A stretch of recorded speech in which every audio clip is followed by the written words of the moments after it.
If you're heading to the police academy or you're thinking about it down the road, this video could make or break your success. My name is Scott Medlin. I've worked as a police officer for several years, and in this video, you're going to hear solid insight and advice from Donovan, who worked at a police academy for a while as a training, advising, and coaching officer. Let's get right to it. This is important for you. All right. Well, Donovan, before we get to the academy, what should someone do to prepare mentally and physically for the academy? I would say the first thing that you got to do is there's going to be paperwork that you need to make sure you have set up and ready to go. So make sure that that's all done. You also want to make sure that you go through all your gear. Anything that the academy says you need, make sure that you have those items. Do that early because I've seen recruits show up to the academy not having things because they just didn't prepare in time. Physically and mentally preparing are the two biggest things. Have a physical fitness routine in place. Have it scheduled so it's going to work in the part of the day that you think is going to work for the academy schedule, because if you don't have that physical fitness training going, mentally you're going to have a hard time. Yeah, good point. Yeah. And then just understanding, some of you are going to be going back to school and you haven't been in school for a long time, trying to figure out what are the best study skills that you can have. Is it using note cards? Is it just rewriting things over and over? Understanding your best study habits you can do.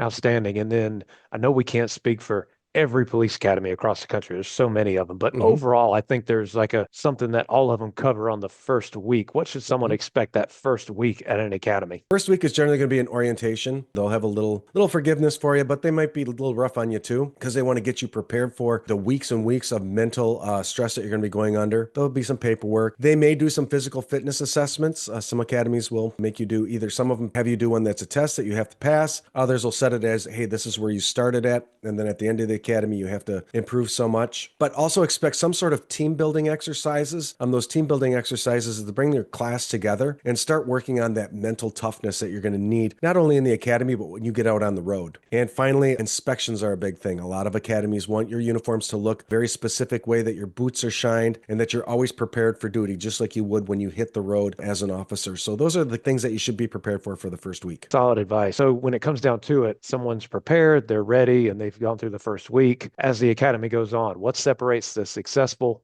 from the not so successful at the police academy? Mental toughness and resiliency are two of the biggest things.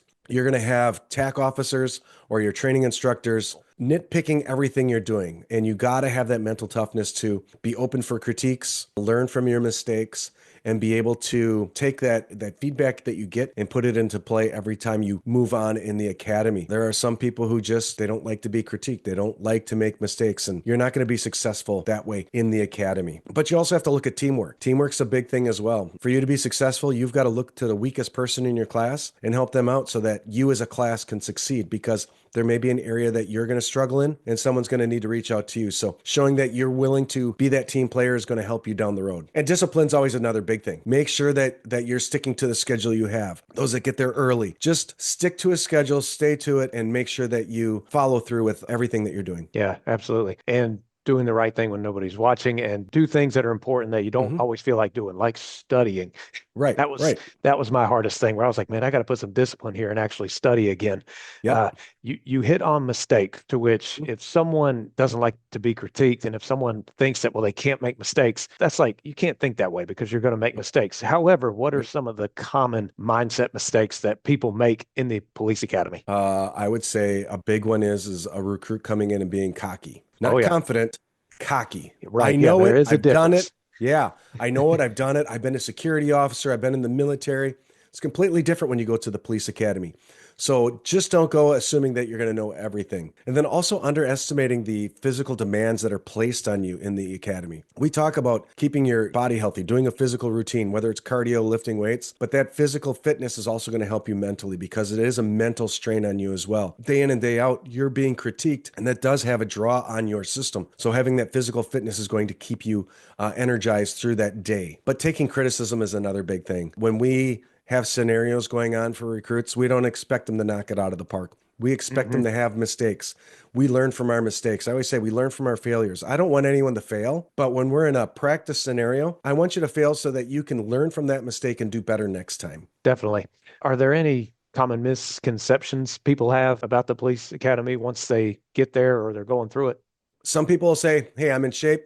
I have no worries. I've had people show up and they are like bodybuilder type of people where they're just lifting weights all the time. when it comes to that defensive tactics and you need to now look at endurance, those people aren't going to be successful. So just coming in with that mindset, oh, I work out every day, but not doing the right workout is what's going to hurt you. Assuming it's like a TV show. We see these on TV all the time, in the shows. TV shows are always for drama. This is not the drama. This is real life. And you have to make sure that you're prepared for what's really going to happen, because your instructors, they're there to make sure that you're going to succeed. And you always see the horror stories on TV. You hear about the horror stories, but instructors are there to make sure you succeed. They're doing what it takes to make you a good cop out on the road. So being offended by a TAC officer or instructor yelling at you is not going to do well for you. But again, you got to make sure that just because you pass a test doesn't mean you're done with it. I've seen that a lot. People say, oh, I passed this test, I'm done with it. But every test you pass is a building block for something that's coming up, and you have to be able to take that information and now move it on to a more advanced scenario or more advanced technique. Yeah, and if anything, the police academy is just the foundation. You still have to keep building as your career goes on. This isn't just, I've got the foundation, then that's it. No, we must always continuously seek to grow. That's one thing I'll never forget about law enforcement is like, you always have to keep learning. I'm glad you brought up that point. What advice would you give someone who is nervous about, say, firearms or defensive tactics or driving and stuff like that? First thing is go in with an open mind. Understand instructors don't expect you to have experience in these areas. Most instructors in these disciplines, the firearms, driving, defensive tactics, if you have no experience, that's better for them. There's no bad habits to break. You're like a clean slate for them. So that's one good thing. But listen, and you got to listen, and you got to listen to your instructors. They're going to give you the direction. Don't listen to your classmates. Your instructors are going to tell you how to do it properly. Just because your classmate says, oh, I've got a better way to do it, doesn't mean it's the right way.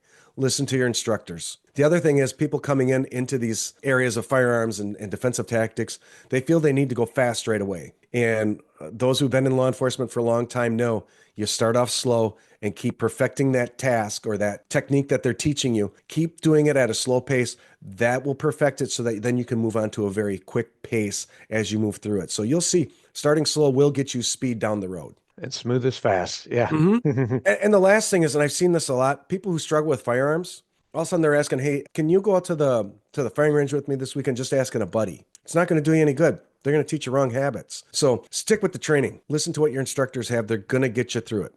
Definitely. And next, let's talk about teamwork and attitude. So that's important. Can you address those? Teamwork is everything. You can't succeed in law enforcement or the academy alone. You got to have help. There's so much that we have to do together in law enforcement, building searches, high-risk vehicle stops, all that kind of stuff. It's a team effort. And that building starts when you're in the academy, starting to learn it to work as a team. So it is so important that you have that team. With your classmates, again, if you see someone struggling, reach out to them. Help them out, because down the road, you're going to need that help as well. And when you go into the academy, always think as a we, not a me. We've got to make sure that we're going in there and we're thinking that teamwork. The biggest thing I always tell recruits is, stay humble. Be open to what's going on. Don't ever think, oh man, I made a mistake there. I'm really stupid. I can't believe I did it. Everyone's going to learn from your mistakes and you're going to grow. Everyone's going to make mistakes. We just learn from those and continue to grow. It happens throughout our career as well. Definitely. And what advice would you give to someone who wants to be a leader during the academy and after the academy? Because leadership is crucial in law enforcement. Right. Big thing with leadership is, first, you got to lead by example. Just get out there, do the things that the instructors are saying, have a positive attitude all the time. Don't get drawn into a lot of the drama. There's always drama in a police department, in an academy. Just keep going through the academy, look for the positives that are going on. Stay professional at all times. Remember, you're representing your department. If you're at an academy that several departments are at, everyone's looking at you for your department. Stay professional. That's going to give you that leadership quality. Giving your maximum effort on everything that you do. That's another important thing to do. If you just show that you're slacking in some areas because you don't think it's important, it's going to show. But I guess for a leader, and how to show that leadership quality is always putting your team first. Yeah. Again, when I said it's we, not me, put your team first. Yeah, definitely. And Donovan, you have provided a lot of quick tidbits that are very profound, and I appreciate it. For anyone who wants to learn more about the academy, but also the process of becoming a police officer, heck, even the hiring process. We don't know who's watching the video, where they are in the game. You are the co-host of a very awesome podcast. Can you dive more into that and where they can find you guys? Yeah, it's the Police Applicant Podcast. We are on Spotify, Apple, any place where you can get your podcasts. just give us a search, Police Applicant Podcast. We've been going, I think, 4 or 5 years now. A lot of great episodes out there. So we'd love to have some more listeners. All right, good deal.